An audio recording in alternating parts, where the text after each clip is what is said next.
तो hello guys, welcome back to another new video of like universe, जिसमें हम लोग फिजिक्स के लेक्चर 2 नंबर करने वाले हैं। लेक्चर नंबर 2 करने वाले हैं। लेक्चर 1 मैंने फिजिक्स का डाल दिया है। आई बटन में आपको मिल जाएगा, मैं दे दूंगा। यदि आपने फर्स्ट लेक्चर नहीं दिखा तो आप सेकंड लेक्चर को समझ नहीं पाओगे, इसलिए फर्स्ट लेक्चर बहुत ज़्यादा जरूरी है, क्योंकि सेकंड लेक्चर फर्स्ट लेक्चर से रिलेटेड है। जब तक फर्स्ट लेक्चर को करोगे नहीं तब तक सेकंड लेक्चर को समझोगे नहीं। सो ऑलवेज रिमेंबर, हमें क्या करना है, फर्स्ट लेक्चर को करना है। तो चलो शुरू करते हैं लेक्चर नंबर 2। हम लोग कर रहे हैं कौन सा, force. Fourth chapter number 1, clockwise और एंटी क्लॉकवाइज मोमेंट आखिर क्या होता है। देखो, मान लो ये कोई एक डिस्क है, मान लो ये कोई एक डिस्क है, ठीक है। यहाँ पर सेंटर पर क्या है, फिक्स्ड है या फिर फोर्स अगर एंटी क्लॉकवाइज डायरेक्शन में लगाएंगे तो हम लोग का जो मोमेंट है वो भी एंटी क्लॉकवाइज डायरेक्शन में होगा। अगर फोर्स इस डायरेक्शन में लगाएंगे तो मोशन भी इस डायरेक्शन में होगा, ठीक है, एंटी क्लॉकवाइज डायरेक्शन। अगर फोर्स एंटी क्लॉकवाइज डायरेक्शन में होगा तो मोमेंट भी एंटी क्लॉकवाइज डायरेक्शन में होगा, एंटी क्लॉकवाइज डायरेक्शन में होगा, ठीक है। अब दूसरा को देखते हैं। इसके बाद हम लोग सेकंड को देखने का ट्राई करते हैं। देखो, अगर हम लोग फोर्स क्लॉकवाइज डायरेक्शन में लगाएंगे तो इसका जो मोमेंट ऑफ फोर्स है ये भी क्लॉकवाइज डायरेक्शन में ही होगा।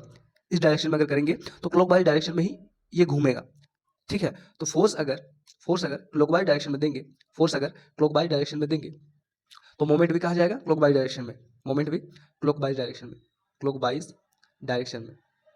समझ में आ गया? तो आगे बढ़ते हैं और मोमेंट ऑफ फोर्स जो हम लोग आगे पढ़े, यानी कि clockwise and anti clockwise moment के बारे में, अब इसका एप्लीकेशन देखने का ट्राई करते हैं। देखो, एक डोर को देख लेते हैं। ये है एक डोर, ये है एक डोर।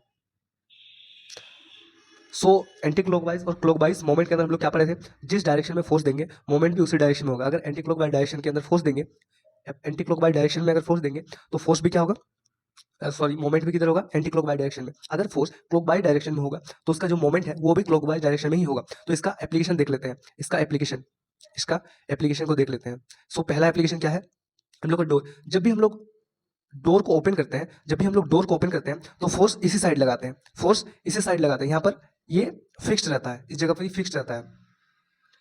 इसको कहते हैं हिंज, इसके कारण ये फिक्स्ड रहता है।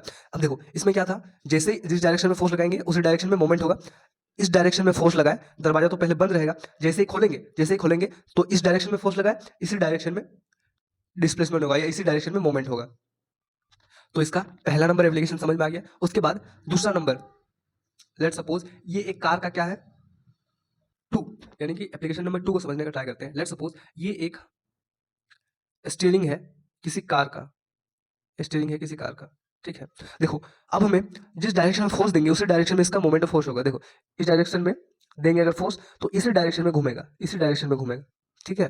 जिस डायरेक्शन में देंगे उसी डायरेक्शन में घूमेगा। अगर क्लॉकवाइज डायरेक्शन में देंगे तो क्लॉकवाइज डायरेक्शन में ही इसका मोमेंट होगा, और अगर एंटी क्लॉकवाइज डायरेक्शन में देंगे, अगर एंटी क्लॉकवाइज डायरेक्शन में देंगे तो एंटी क्लॉकवाइज डायरेक्शन में ही इसका मोमेंट होगा।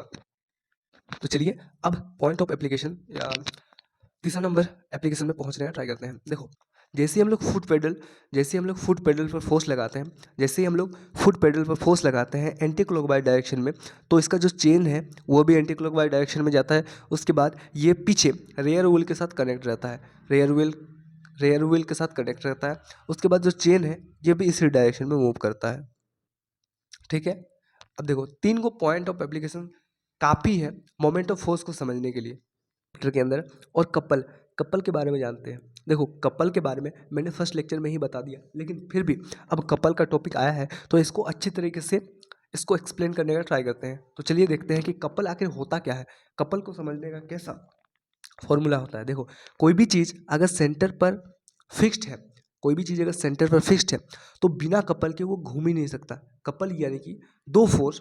देखो, मान लो ये कोई एक रॉड है, ठीक है, इसको तुमको घुमाना है, इस जगह पर ये फिक्स्ड है, तो कैसे घुमाओगे? इसको घुमाने के लिए एक फोर्स इधर लगाना पड़ेगा और एक फोर्स इधर। तुम ना चाहते हुए भी, मान लो तुम इसी डायरेक्शन में घुमाते हो, इसी डायरेक्शन में घुमाते हो, फिर भी ये इधर ही जाएगा।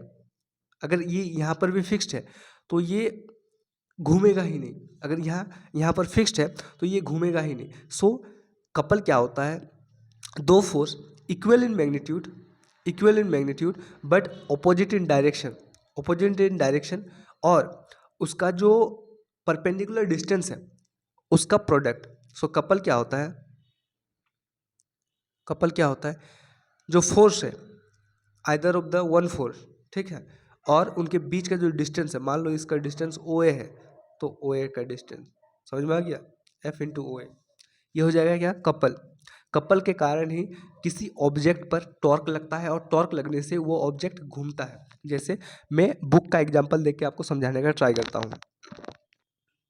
देखो ये बुक का कुछ एग्जांपल दिया हुआ है कपल का। देखो ये नल है, नल का जो इस जगह पर फिक्स्ड है, पूरा बीच वाला जो पार्ट है नल का ऊपर का हिस्सा, इस पर पूरा एकदम फिक्स्ड है। अब देखो इसका आगे का एरिया जो है, हम लोग का उंगली जो है इस साइड, कौन साइड, इस साइड है। दो force equal in magnitude but opposite in direction, दो force which are equal in magnitude but opposite in direction. जैसे नल का जो ऊपर का हिस्सा है इसको एक डायरेक्शन में, मान लो एंटी क्लॉक बाय डायरेक्शन के अंदर, एंटी क्लॉक बाय डायरेक्शन के अंदर इसको घुमाते हैं, तो इसके पीछे वाला भी एंटी क्लॉक बाय डायरेक्शन में ही घूमेगा, समझ रहे हो।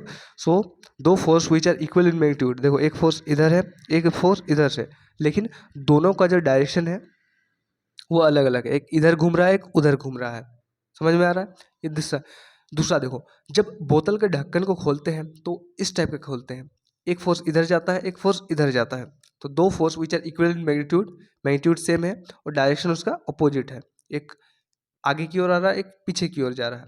दूसरा, जब हम लोग लॉक को खोलते हैं तो क्या होता है, इस तरीके से खोलते हैं, इस तरीके से, तो फोर्स, एक फोर्स इधर लगता है, एक फोर्स पीछे लगता है, एक फोर्स ऊपर लगता है, एक फोर्स नीचे लगता है, तो दो force which are equal in magnitude but opposite in direction, तो उससे क्या होता है, एक कपल प्रोड्यूस होता है और उससे कोई भी चीज़ घूमता है। जैसे ये मान लो turning as steering wheel, steering wheel को घुमाने के लिए सबसे पहले जो आपका लेफ्ट हैंड है उसको क्लॉकवाइज डायरेक्शन में देंगे, उसको क्लॉकवाइज डायरेक्शन में फोर्स देंगे, जैसे फोर्स देंगे तो उसके परपेंडिकुलर डिस्टेंस पर भी एक फोर्स लगाना पड़ेगा जो कि इक्वल इन मैग्नीट्यूड होगा, तो एक फोर्स इस साइड जाएगा, एक फोर्स पीछे आएगा, उनके बीच का एक परपेंडिकुलर डिस्टेंस भी होगा, ये होगा क्या, कपल।